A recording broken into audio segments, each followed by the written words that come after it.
Synopsis of the Books of the Bible. John. By JND Darby.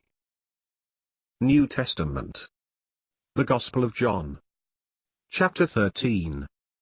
Man's unceasing hatred, the Lord's unchanging love. Now, then, the Lord has taken his place as going to the Father.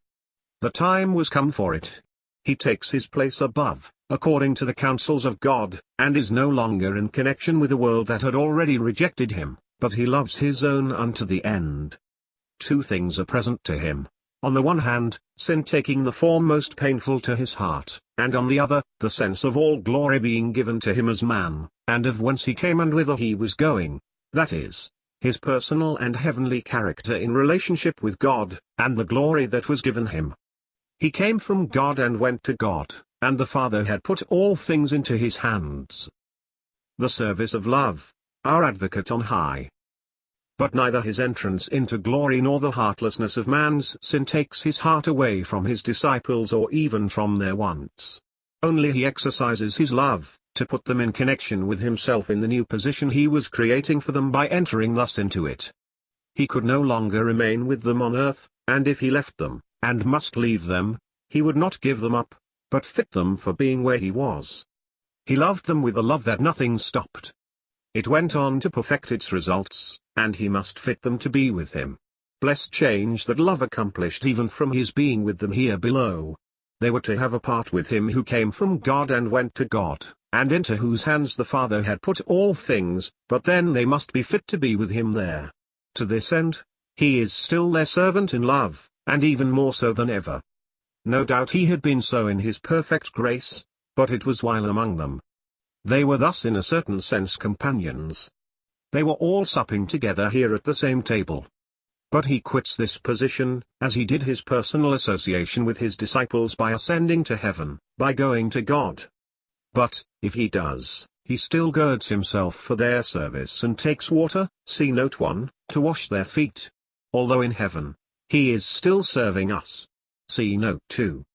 The effect of this service is, that the Holy Ghost takes away practically by the word all the defilement that we gather in walking through this world of sin. On our way, we come in contact with this world that rejected Christ. Our advocate on high, compare 1 John 2. He cleanses us from its defilement by the Holy Ghost and the Word. He cleanses us in view of the relationships with God his Father, unto which he has brought us by entering into them himself as man on high. Note 1. It is not blood here. That assuredly there must be. He came not by water only, but by water and blood, but here the washing is in every respect that of water. The washing from sins in his own blood is never repeated at all in any way. Christ must have suffered often in that case. See Hebrews 9 and Hebrews 10. In respect of imputation, there is no more conscience of sins. End of note 1. Note 2. The Lord in becoming a man took on him the form of a servant, Philippians 2. This he never gives up. It might have been thought so when he went into glory, but he is showing here that it is not so. He is now as in Exodus 21 saying, I love my master, I love my wife, I love my children, I will not go out free, and becoming a servant forever, even if he could have had 12 legions of angels. Here he is a servant to wash their feet, defiled in passing through this world. In Luke 12 we see that he keeps the place of service in glory. It is a sweet thought that even there he ministers heaven's best blessedness to our happiness. End of note 2. Washing the disciples' feet. A purity was needed that should befit the presence of God, for he was going there. However, it is only the feet that are in question. The priests that served God in the tabernacle were washed at their consecration. That washing was not repeated. So, when once spiritually renewed by the word, this is not repeated for us. In he that is washed it is a different word from save to wash his feet.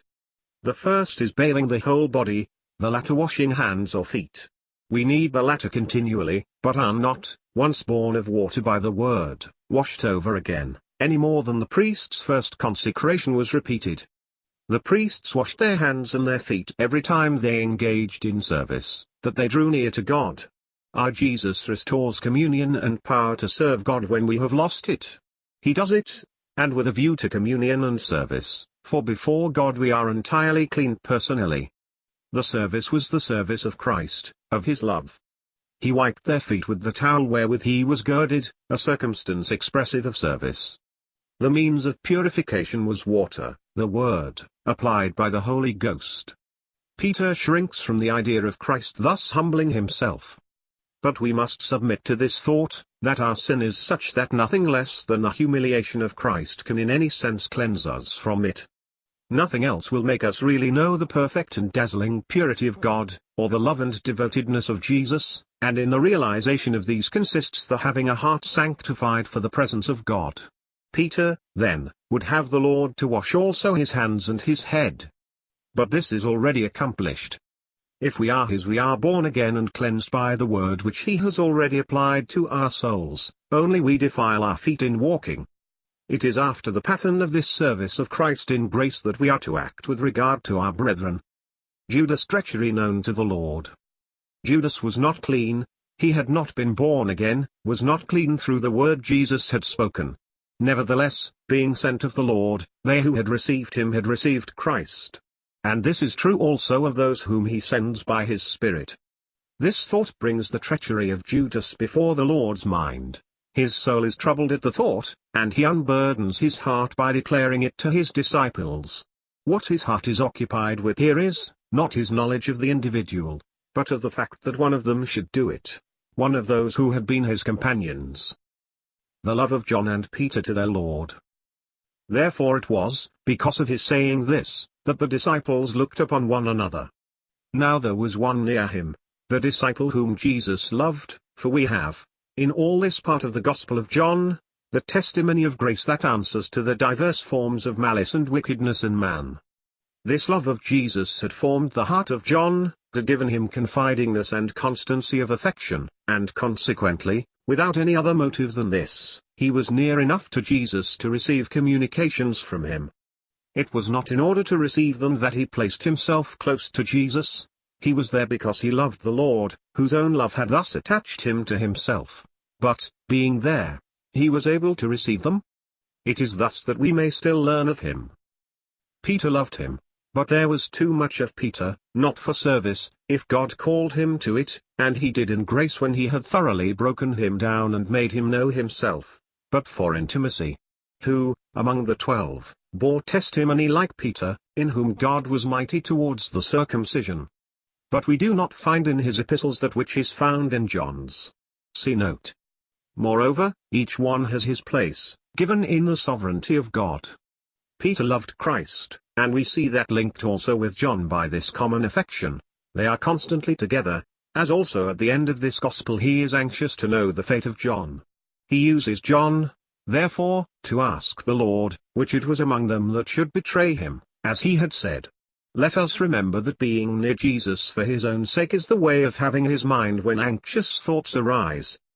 Note. On the other hand, Peter died for the Lord.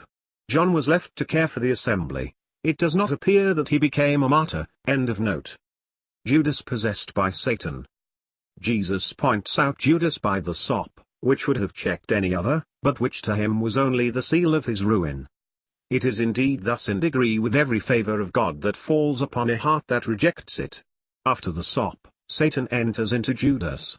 Wicked already through covetousness, and yielding habitually to ordinary temptations, although he was with Jesus, hardening his heart against the effect of that grace which was ever before his eyes and at his side, and which, in a certain way, was exercised towards him. He had yielded to the suggestion of the enemy, and made himself the tool of the high priests to betray the Lord. He knew what they desired, and goes and offers himself. And when, by his long familiarity with the grace and presence of Jesus while addicting himself to sin, that grace and the thought of the person of Christ had entirely lost their influence, he was in a state to feel nothing at betraying him. The knowledge he had of the Lord's power helped him to give himself up to evil, and strengthened the temptation of Satan, for evidently he made sure that Jesus would always succeed in delivering himself from his enemies, and, as far as power was concerned, Judas was right in thinking that the Lord could have done so. But what knew he of the thoughts of God? All was darkness, morally, in his soul. And now, after this last testimony, which was both a token of grace and a witness to the true state of his heart that was insensible to it, as expressed in the psalm here fulfilled. Satan enters into him, takes possession of him so as to harden him against all that might have made him feel, even as a man, the horrid nature of what he was doing, and thus enfeeble him in accomplishing the evil, so that neither his conscience nor his heart should be awakened in committing it. Dreadful condition. Satan possesses him, until forced to leave him to the judgment from which he cannot shelter him, and which will be his own at the time appointed of God, judgment that manifests itself to the conscience of Judas when the evil was done, when too late, and the sense of which is shown by a despair that his link with Satan did but augment, but which is forced to bear testimony to Jesus before those who had profited by his sin and who mocked at his distress, for despair speaks the truth.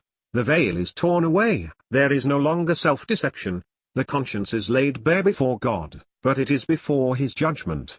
Satan does not deceive thee, and not the grace, but the perfection of Christ is known. Judas bore witness to the innocence of Jesus, as did the thief on the cross. It is thus that death and destruction heard the fame of his wisdom, only God knows it. Job 28 verses 22 and 23. The Lord's omniscience. Jesus knew his condition. It was but the accomplishing that which he was going to do, by means of one for whom there was no longer any hope. That thou doest, said Jesus, do quickly. But what words, when we hear them from the lips of him who was love itself? Nevertheless, the eyes of Jesus were not fixed upon his own death. He is alone. No one, not even his disciples, had any part with him. These could no more follow him whither he was now going, than the Jews themselves. Solemn but glorious hour. A man, he was going to meet God in that which separated man from God, to meet him in judgment. This, in fact, is what he says, as soon as Judas is gone out. The door which closed on Judas separated Christ from this world. The cross, the brightest manifestation of God's glory. Now, he says, is the Son of Man glorified. He had said this when the Greeks arrived, but then it was the glory to come, his glory as the head of all men, and, in fact, of all things. But this could not yet be, and he said, Father, glorify thy name. Jesus must die. It was that which glorified the name of God in a world where sin was.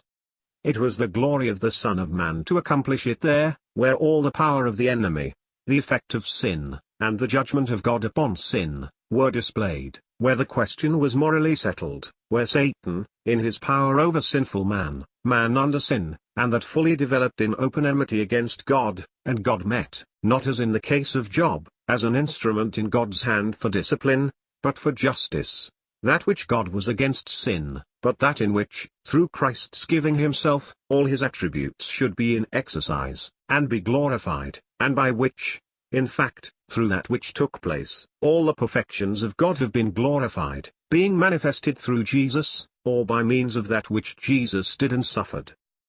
These perfections had been directly unfolded in him, as far as grace went, but now that the opportunity of the exercise of all of them was afforded, by his taking a place which put him to the proof according to the attributes of God, their divine perfection could be displayed through man in Jesus the way he stood in the place of man, and, made sin, and, thank God, for the sinner, God was glorified in him. For see what in fact met in the cross, Satan's complete power over men, Jesus alone excepted, man in open perfect enmity against God in the rejection of his Son, God manifest in grace, then in Christ, as man, perfect love to his Father, and perfect obedience, and that in the place of sin, that is, as made it. For the perfection of love to his Father and obedience were when he was as sin before God on the cross. Then God's majesty made good, glorified. Hebrews 2 verse 10, his perfect, righteous, judgment against sinners the Holy One, but therein his perfect love to sinners in giving his only begotten Son. For hereby know we love. To sum it up, at the cross we find, man in absolute evil, the hatred of what was good, Satan's full power over the world, the prince of this world, man in perfect goodness, obedience, and love to the Father at all cost to himself, God in absolute, infinite, righteousness against sin, and infinite divine love to the sinner. Good and evil were fully settled forever, and salvation wrought. the foundation of the new heavens and the new earth laid. Well, may we say, now is the Son of Man glorified, and God is glorified in him.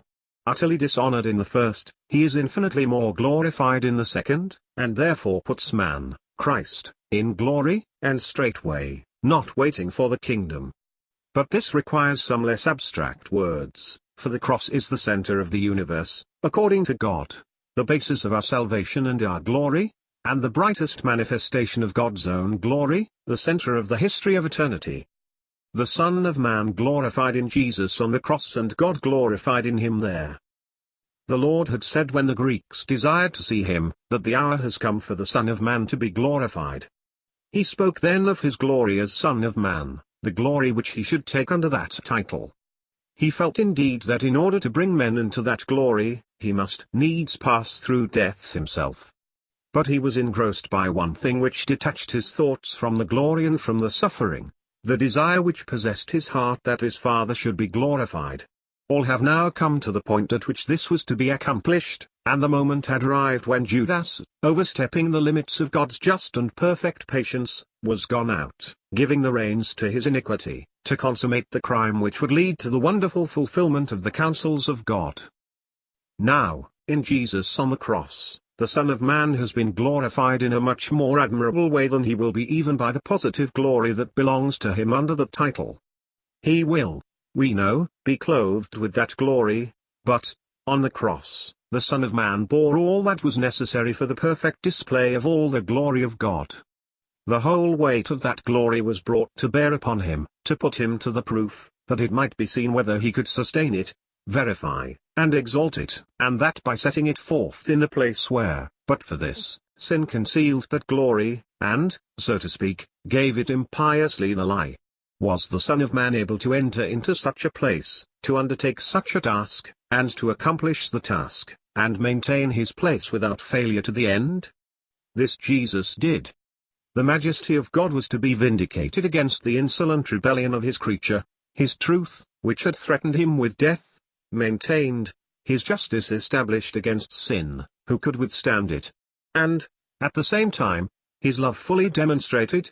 Satan having here all the sorrowful rights that he had acquired through our sin, Christ, perfect as a man, alone, apart from all men, in obedience, and having as man but one object, that is, the glory of God, thus divinely perfect, sacrificing himself for this purpose, fully glorified God. God was glorified in him. His justice, his majesty, his truth, his love, all was verified on the cross as they are in himself, and revealed only there, and that with regard to sin. All God's attributes freely and fully displayed to the sinner. And God can now act freely, according to that which he is consciously to himself, without any one attribute hiding, or obscuring, or contradicting another. Truth condemned man to death. Justice forever condemned the sinner, majesty demanded the execution of the sentence. Where, then, was love? If love, as man would conceive it, were to pass over all, where would be his majesty and his justice? Moreover, that could not be, nor would it really then be love, but indifference to evil. By means of the cross, he is just, and he justifies in grace. He is love, and in that love, he bestows his righteousness on man. The righteousness of God takes the place of man's sin to the believer. The righteousness, as well as the sin, of man, vanishes before the bright light of grace and does not becloud the sovereign glory of a grace like this towards man, who was really alienated from God. God glorifying the Son of Man in himself. And who had accomplished this? Who had thus established, as to its manifestation, and then making it good where it had been, as to the state of things, compromised by sin, the whole glory of God. It was the Son of Man. Therefore God glorifies him with his own glory, for it was indeed that glory which he had established and made honorable. When before his creatures it was effaced by sin, it cannot be so in itself. And not only was it established, but it was thus realized as it could have been by no other means. Never was love like the gift of the Son of God for sinners, never justice, to which sin is insupportable, like that which did not spare even the Son himself when he bore sin upon him, never majesty like that which held the Son of God himself responsible for the full extent of its exigencies, compare Hebrews 2, never truth like that which did not yield before the necessity of the death of Jesus. We now know God. God, being glorified in the Son of Man, glorifies him in himself. But, consequently, he does not wait for the day of his glory with man, according to the thought of John 12. God calls him to his own right hand and sets him there at once and alone. Who could be there, save in spirit, excepting he? Here his glory is connected with that which he alone could do, with that which he must have done alone, and of which he must have the fruit alone with God, for he was God. Alone on the cross, unique and preeminent in glory. Other glories shall come in their time. He will share them with us, although in all things he has the preeminence. Here he is, and must ever be, alone, that is, in that which is personal to himself.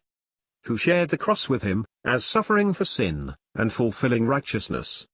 We, indeed, share it with him so far as suffering for righteousness' sake, and for the love of him and his people, even unto death, and thus we shall share his glory also. But it is evident that we could not glorify God for sin. He who knew no sin could alone be made sin. The Son of God alone could bear this burden. The new commandment given to the disciples, brotherly love. In this sense the Lord, when his heart found relief in pouring out these glorious thoughts, these marvelous counsels, addressed his disciples with affection, telling them that their connection with him here below would soon be ended, that he was going where they could not follow him, any more than could the unbelieving Jews. Brotherly love was, in a certain sense, to take his place. They were to love one another as he had loved them, with a love superior to the faults of the flesh in their brethren, brotherly love gracious in these respects. If the main pillar were taken away against which many around it were leaning, they would support each other, although not by their strength. And thus should the disciples of Christ be known. Simon Peter's self-confidence. Now Simon Peter desires to penetrate into that which no man, save Jesus, could enter, God's presence by the path of death. This is fleshly confidence. The Lord tells him, in grace, that it could not be so now. He must dry up that sea fathomless to man, death, that overflowing Jordan, and then, when it was no longer the judgment of God, nor wielded by the power of Satan, for in both these characters Christ has entirely destroyed its power for the believer, then his poor disciple might pass through it for the sake of righteousness and of Christ. But Peter would follow him in his own strength, declaring himself able to do exactly that which Jesus was going to do for him. Yet, in fact, terrified at the first movement of the enemy, he draws back before the voice of a girl and denies the master whom he loved. In the things of God, fleshly confidence does but lead us into a position in which it cannot stand. Sincerity alone can do nothing against the enemy. We must have the strength of God.